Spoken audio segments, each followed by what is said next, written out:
patient generally comes into hospital either the night before surgery or sometimes the morning of surgery.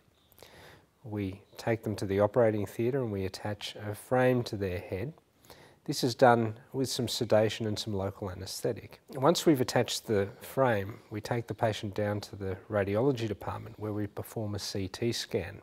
This CT scan has very fine cuts which allows us to fuse the CT with the MRI scan that the patient would have had 1 or 2 weeks beforehand.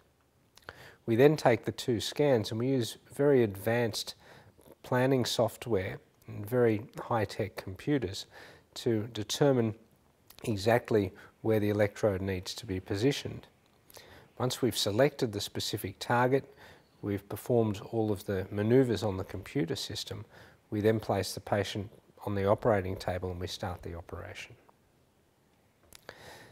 The operation involves making one incision in general, but occasionally 2 incisions, and making a couple of small holes in the skull. We then open the lining over the brain and we begin the process of recording and stimulating in the target and sometimes around the target. Patients awake for the procedure in most cases. This allows us to assess whether or not we're obtaining a benefit when we stimulate, and it also allows us to determine whether or not we're getting any untoward side effects.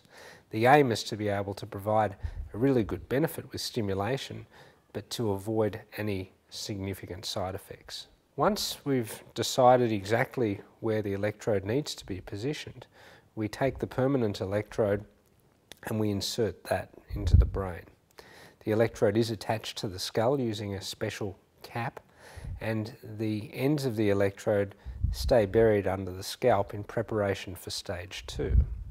We then close the incision and take the frame off. After the electrodes have been implanted and the wound has been closed and the frame has been taken off, the patient undergoes a CT scan. The aim of the post-operative CT scan is to make sure that there's no complications such as some bleeding, but also to make sure that the electrodes are in the correct position. After their first operation, the patient generally stays in hospital for around 24 to 48 hours, sometimes a little bit longer depending upon their individual circumstances. Quite often patients notice that their symptoms are a lot better and their medication requirements are much lower. This is known as a microlesion effect. The microlesion effect is a result of passing the electrode through the correct area, and you get some swelling around that area which simulates what you might receive with stimulation. The microlesion effect generally wears off after a few days, sometimes after a week or 2. But obtaining a good microlesion effect is generally a really good indicator that the patient's going to obtain a significant benefit once the battery is put in.